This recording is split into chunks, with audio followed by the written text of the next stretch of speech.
All right, Wedge, so I got to ask you, man, just growing up, obviously you're a goalie, but who were some of your favorite hockey players? Grew up in Toronto, but oddly enough, was a fan of the Devils. So Martin Brodeur was a big, Ooh. important kind of guy to watch, obviously, through those years. And then I was drafted by New Jersey in 2010, so I was able to meet him and skate with him and be on the same team for a bit there.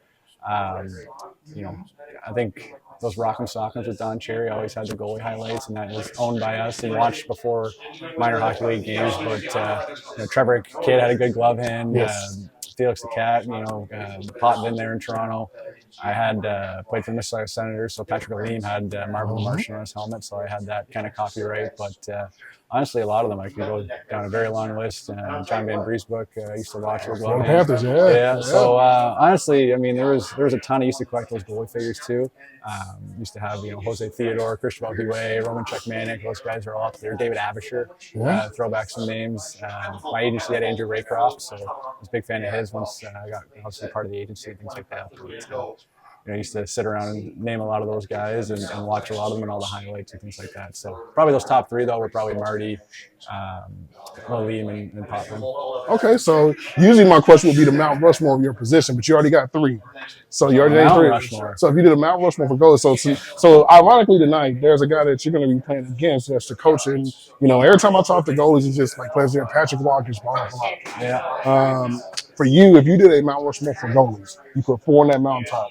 Who are your four? Brodeur. Yes. My Mount Rushmore. Two more. Unfortunately, I didn't watch much of Patty. That's my only kind of thing, and maybe why I wouldn't. Do your generation. Let's make it like that. I like Luongo. Okay. I'll put Luongo up there, and then I got to go with Quickie. I like Jonathan Quick a lot. I like the aggressiveness, but I think those are probably the three guys that I would have watched the most, and obviously all 1,000. I don't know, Quickie had 1,000 games yet. I don't think Quickie's at 1,000 games. Close to, I think close to. Luongo and Marty for sure. Obviously, most wins with Marty. Nice. But personally, I would have to go there just with what I've watched the most and who I follow. And I need one more for the Mount Rushmore, so it's four. It's true.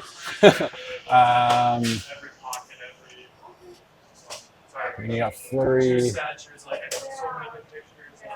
I mean, Vazzy's going to get there, but obviously who I grew up watching. Lundqvist. There you go. In there, I love that. Obviously, no cup, which was unfortunate for that kind of career, but obviously those four were big people I watched. I love it, man. So I'm a gamer, man. The first thing I noticed was the face mask. So, guys like Cujo, Curtis Joseph are known for that, having the cool face mask, but you took it a step further. You did the gaming. Mario Kart, different things like that. I love that. Are you a gamer? Is that your inspiration behind that? I got one of everything. I got a Switch, got an Xbox, got a PlayStation, got a gaming laptop.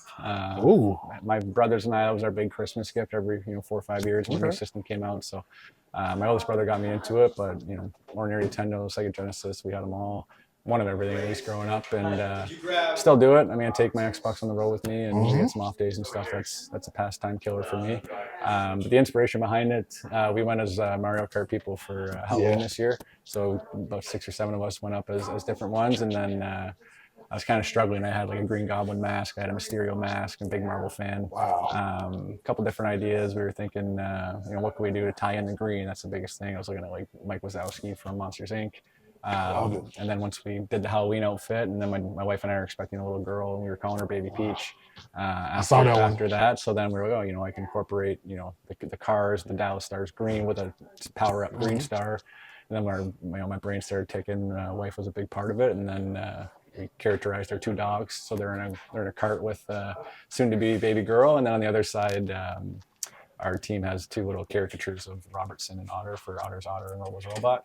And instead of throwing in more characters, we threw them in another car. And it turned out really good. I'm really proud of it. Oh, man. So you're a gamer. So 2 quick questions there. So obviously you're on the NHL EA game. And I'm pretty sure for you as a gamer, that's just huge to be able to not have to create yourself. You're actually on the game. But if I could put you on any game, man, that means Call of Duty, new GTA 6.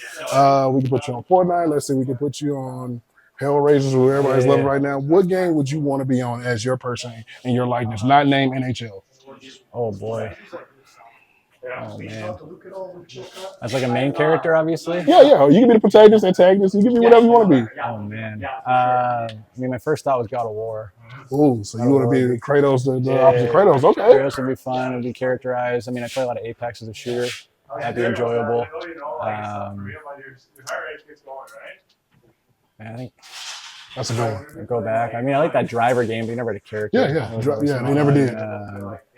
It was PlayStation 1 days. Borderland. Like, there's, I mean, you can. You can beat that game. Okay. Yeah, you can. I know we're going to go next time. Okay. Last question, man. The Stars team, man. Just expectation. This team is going to be competing for a cup. What do you look at this team and the moves that you guys have made, and just what do you see the potential team going forward? I think obviously, the depth's been a big part this year. Obviously last year we had Robertson carrying a lot of the goals and things like that, and I think I want to say 5 or 6, maybe even more guys that have scored 20 or more this year on this team. And there's a few that are, a couple goals away from hitting that milestone. And I think if you can have depth scoring, full 4-line effort, especially in the playoffs, you're starting to hit more. Games get tighter. Guys are blocking shots. People are obviously getting a little bit banged up. I think if you have that depth scoring, that's a huge part. I think we got to keep each other healthy, and that's the hard part for this year in this stretch. But I think with the leadership we have, with Benner and Lindy, and obviously Pav being here around Suter, there's guys that you also kind of have that little bit edge for them. They're pushing the end of their career, and I think this room does a good job understanding that you don't get many opportunities. And with how far we were last year and how close it was to taking another step, where you kind of that fire burns a little brighter the next year, and you get a little more fuel to it. So there's big moments for those guys and things that we want to help them achieve, along with helping things for yourself. And when the team wins, everybody's career impacts and moves forward. And with the squad we have, I think the belief is strong, and you put it all together and get into that dance. It's going to be a fun team to watch. Love it, Wes, man. I appreciate the time, man. Thank you so much, man. Appreciate you. Yeah, thank you.